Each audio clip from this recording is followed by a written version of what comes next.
Bienvenidos a Herramientas contra la leyenda negra. En este canal nos dedicamos a desentrañar los fascinantes capítulos de la historia española e hispana en general, desafiando mitos negrolegendarios y revelando verdades ocultas.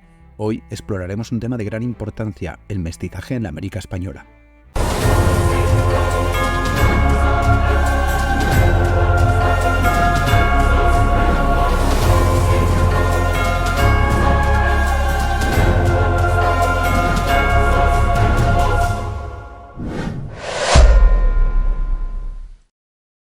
Ahora, antes de sumergirnos en el tema de hoy, lo primero es lo primero, y es expresar mi más sincero agradecimiento a todos nuestros increíbles mecenas de Patreon. Su apoyo constante nos permite seguir adelante con este proyecto y llevar la historia española e hispana en general a más personas. Recuerden que el enlace para unirse a Patreon se encuentra en la descripción del vídeo, al igual que otras formas de colaborar con el canal. Además, no puedo pasar por alto a nuestros suscriptores, aquellos que dan me gusta, comentan y comparten nuestros vídeos. Su apoyo es de vital importancia para que el canal llegue a más personas y así, entre todos, desmontar la leyenda negra hispanófoba. En este vídeo compararemos la actitud no racista de la España virreinal frente a otras potencias europeas que llegaron a América posteriormente. Analizaremos las oportunidades que tenían mestizos e indígenas en la América española, su estatus social, a qué se dedicaban y otros detalles reveladores. Además, incluiremos citas de personajes históricos relevantes sobre el mestizaje en la América española para dar una perspectiva más completa. No olviden revisar el enlace en la descripción del vídeo para acceder a la bibliografía completa sobre este tema fascinante. Con esto dicho, prepárense para una inmersión profunda en la historia del mestizaje en la América española. Juntos descubriremos cómo la integración y las oportunidades para mestizos e indígenas contrastan con las actitudes de otras potencias europeas. Espero que disfruten de esta experiencia tanto como yo disfruto compartiéndola con ustedes. Desde la llegada de los españoles a las Indias Occidentales, se produjo el mestizaje con los indígenas americanos sin obstáculos legales ni sociales que impidieran el intercambio cultural y racial. De manera natural, y debido a la ausencia de racismo entre los españoles, el mestizaje se extendió por toda América española. A diferencia de otras potencias europeas que llegaron mucho después y aplicaron políticas contrarias, los españoles de todas las clases sociales se mezclaron con los nativos americanos sin prejuicios. A diferencia de otras potencias europeas que desembarcaron muchos años después en otras partes de América y aplicaron políticas contrarias, los españoles de todas las clases sociales, en todos los territorios bajo su control y durante todo el tiempo de dominio hispánico, se mezclaron con los nativos americanos sin prejuicios ni reservas. Es relevante notar que no existió discriminación racial ni oposición a la mezcla de razas entre españoles y aborígenes.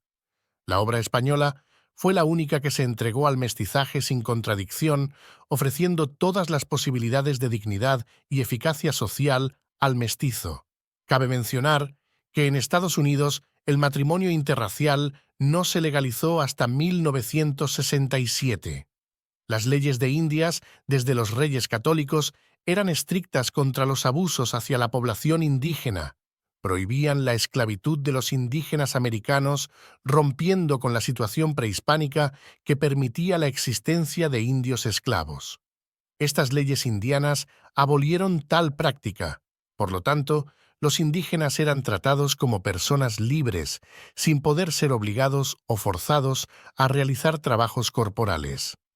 Se incorporaron a la economía hispana a través del trabajo libre y asalariado, formando una clase social de jornaleros indios libres. Para sus actividades económicas, los indios tenían plena libertad para cultivar sus tierras, criar ganado, trabajar en minas, fabricar tejidos y negociar en los mercados tanto entre ellos como con los españoles. En cuanto a los procedimientos judiciales, se ordenó que ningún indio fuera encarcelado sin pruebas suficientes, y en cuanto a las sanciones penales, se estableció que no se haga agravio alguno a los dichos indios más que si fuesen españoles, y que para el castigo de los delitos no se haga diferencia ni distinción de personas de españoles e indios, antes estos sean más amparados como gente más miserable y de menos defensa. En lo que respecta a las distinciones personales y jerárquicas, los indios llegaron a ser admitidos en dignidades eclesiásticas y órdenes religiosas, prohibiéndose que se les considerara de mala raza. Se les reconoció su condición social y jerárquica de aristocracia prehispánica. En sus pleitos contaban con defensores gratuitos, que eran los protectores de indios. No estaban obligados al servicio militar ni al pago de diezmos y contribuciones, ni eran sujetos del Tribunal de la Inquisición. Vivían en comunidades separadas de los españoles, gobernándose a sí mismos en municipalidades conocidas como repúblicas, y conservaban sus idiomas y vestimentas tradicionales. Se dedicaban a la agricultura, ya sea como jornaleros en fincas españolas o cultivando las tierras propias de sus pueblos, divididas en pequeñas parcelas, por una renta moderada que se utilizaba para los gastos de la iglesia y otras necesidades comunitarias, con el excedente depositado en las cajas de comunidad. En España, la unidad religiosa se consideraba esencial para la estabilidad de la monarquía, alineándose con el concepto universal del cristianismo. Por esta razón, en el Nuevo Mundo, desde el inicio de la conquista, la Iglesia otorgó a los nativos bautizados los mismos privilegios y derechos que a los cristianos viejos, y el Estado consideraba a los indígenas fundamentalmente como súbditos libres de la corona e iguales en derechos a los españoles sin ningún impedimento legal para las uniones matrimoniales hispano-indias. En todo caso, pocos se atrevían a contradecir la doctrina oficial que prohibía considerar a los indios como infieles. Prácticamente toda la primera generación de conquistadores españoles formó pareja, en matrimonio o fuera de él, con nativas americanas.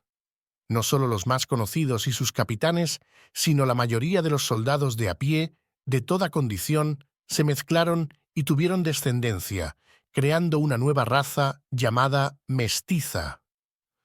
La familia resultante fue mayoritariamente defendida por sus progenitores. Algunos cronistas destacaron la apreciación positiva que los españoles tenían hacia las mujeres indígenas, encontrándolas bien formadas, de buen cuerpo y agraciadas. Hubo diversas razones que favorecieron el mestizaje, escaso número de mujeres españolas durante los primeros años de la conquista, juventud de los pobladores españoles con un promedio de 20 años, ausencia de prejuicios raciales, aunque podían existir prejuicios religiosos o sociales. Para la mayoría de los pueblos amerindios, las mujeres eran objeto de intercambio. Este era el estatus de las mujeres indígenas, y se las ofrecían a los conquistadores como prueba de amistad y como garantía de tratados de paz.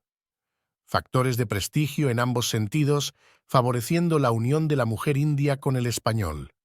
Ruptura de los rígidos patrones culturales en el entorno americano. Para Gregorio Marañón, no se puede dudar que la paradisíaca escenografía que encontraron aquellos hombres rudos, acostumbrados a mujeres envueltas en capas interminables de ropa, contribuyó mucho a la ausencia teórica de obstáculos raciales. Hombres que, tras interminables jornadas de navegación monosexual, al pisar una tierra de vegetación y clima paradisíaco, poblada de una humanidad desnuda, fuerte y llena de la atracción del candor primitivo, con gente de ojos hermosos, piernas rectas y sin barriga, como anotó Cristóbal Colón, demostrándonos que sabía bien dónde mirar, no solo en el cielo estrellado, sino en la anatomía humana.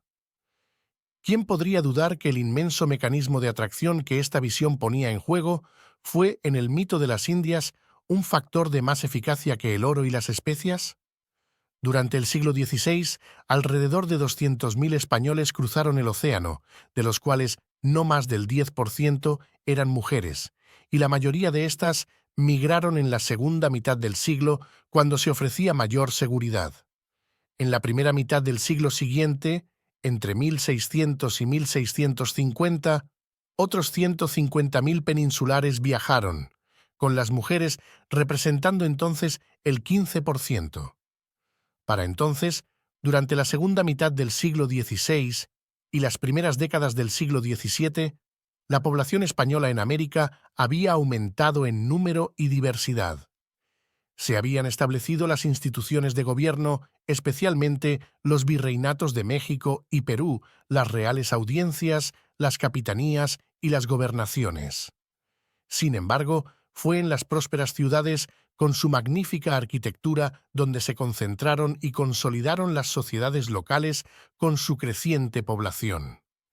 En estas nuevas ciudades, durante el siglo XVII, la población mestiza alcanzó en algunos casos hasta el 65% del total.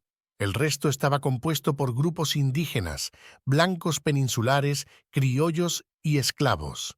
Los mestizos formaban habitualmente grupos de artesanos y pequeños propietarios, aunque eran muy activos e intervenían en muchas de las actividades urbanas. No constituían un grupo homogéneo desde el punto de vista social. Así, había tanto mestizos ocupando lugares de relevancia como los de condición modesta y, por supuesto, mestizos pobres. En general, gozaron de gran prestigio a comienzos del dominio español, pues sus padres eran conquistadores y a menudo sus madres eran mujeres indígenas de alto rango. El Inca Garcilaso de la Vega es quizá el mejor representante de esta generación que se sintió muy orgullosa de sus ancestros. Muchos mestizos fueron reconocidos por sus padres y beneficiados de distintas maneras. No fueron pocos los que acompañaron a sus padres a la península una o varias veces y adquirieron una formación europea. También recibieron legados testamentales de propiedades rústicas. Otros, en cambio, llevaron una existencia azarosa, muchas veces marcada por la pobreza y la marginación. Felipe II, preocupado por los mestizos abandonados, dictó una orden en 1553 para protegerlos. Esta orden se cumplió y ya en 1557 se fundó un colegio para acoger a niños mestizos pobres. Pero el mestizaje también incluyó la lengua, las costumbres, la cocina y las artes. Nombres de pájaros, frutas, animales y lugares entraron en el flujo de la lengua. Pintores, albañiles, escultores y talladores introdujeron elementos indígenas y maneras no usuales en sus obras. Todo el llamado barroco de Indias o americano es un reflejo de ese mestizaje cultural que se produjo por ósmosis y lento acomodamiento durante 3 largos siglos. Puede hablarse también de un mestizaje jurídico, al menos durante los primeros años. Teniendo en cuenta que en América rigió el derecho fuertemente romanizado de las partidas, que en España tenía valor supletorio, fueron adoptados y adaptados por la legislación de Indias elementos prehispánicos como la mita, la naboría, los chasquis, los tambos y los tamemes, entre otros. Sin embargo, se prohibió que estos trabajos no fueran remunerados, fijándose condiciones de trabajo, salario, jornada laboral, límites en el peso de la carga, etc. Por otra parte, la corona castellana reconoció a las comunidades indígenas la vigencia de sus buenas leyes y costumbres, anteriores y posteriores a su incorporación, ordenando que fueran aplicadas de forma subsidiaria a las leyes de Indias. Aunque puedan parecer de menor importancia, una serie de medidas también favorecieron el mestizaje, como el fomento de la importación de animales para el transporte y la construcción de caminos y puentes para los caminos reales, que permitieron la circulación de personas, mercancías y una variedad de contactos e intercambios culturales. Desde un punto de vista biológico, el mestizaje indio-español se dio principalmente en México, Centroamérica, los Andes centrales y del norte y Paraguay, donde la población aborigen era más numerosa. Sin embargo, antes de las independencias de las repúblicas de la América Española, los indígenas todavía eran la mayoría de la población. Aunque en la América andina la población mestiza es hoy la minoría predominante, existen minorías tanto de españoles como de indígenas que constituyen grupos raciales muy importantes y, en algunos casos, mayoritarios. En Argentina, Chile y Uruguay, donde la población indígena era menos significativa, hubo un predominio claramente hispánico que posteriormente se amplió a lo europeo. Estos países constituyen el ejemplo más característico del trasplante de etnias europeas y su adaptación a la cultura hispánica. En las Antillas Mayores, excepto Puerto Rico, y en la zona tropical atlántica, el mestizaje tuvo como exponente el mulato, resultado de la mezcla hispano-africana y, en menor medida, la mezcla indio-negra.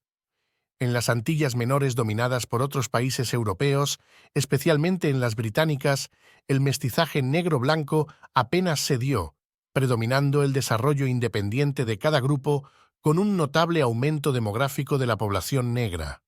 La nobleza, como estamento influyente en estos procesos, asimiló la nobleza india a la castellana, honrando los monarcas españoles tanto a los conquistadores como a los indígenas americanos con la hidalguía castellana, haciéndolos hombres hijosdalgos de solar conocido, y otorgándoles el hábito de las órdenes militares.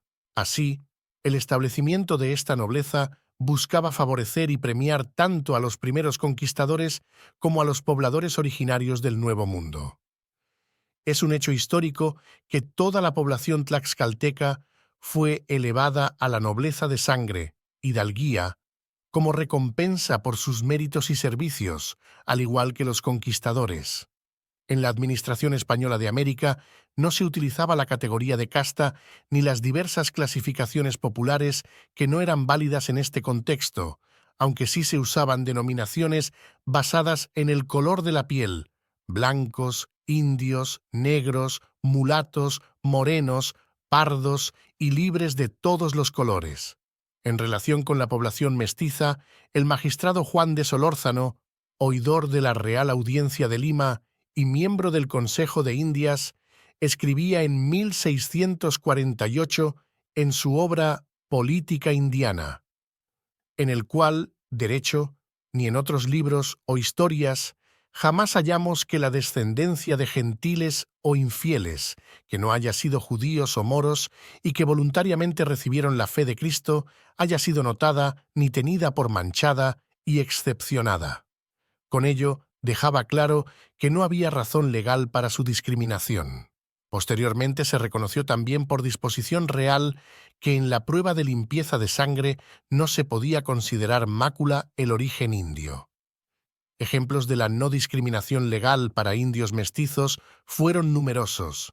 Así, en el Real Colegio de Nobles Americanos de Granada, fundado en 1792, debían ser admitidos, junto a los hidalgos de familias nobles de pura sangre española nacidos en América, los descendientes de caciques y otros nobles indios. En la Escuela de Minas del Cuerpo de Minería de México, debían otorgarse becas tanto a los hijos de buenas familias españolas como a los de la nobleza india. El Consejo de Indias estableció el principio de que los descendientes de caciques indios participasen de todos los honores y privilegios espirituales y temporales que correspondían a los hidalgos de Castilla y pudieran entrar en toda comunidad, y que cuando ésta, en sus estatutos, exigiera la prueba de nobleza, se requeriría que los caciques hubieran poseído nobleza en la época pagana. La legislación de entonces equiparaba igualmente la posición de la clase media rural y urbana española e india. Entonces se decía que, si se consideran de este modo los estamentos español e indio en la misma posición social, deben gozar de igual rango los matrimonios hispano-indios contraídos entre personas pertenecientes a la misma clase social.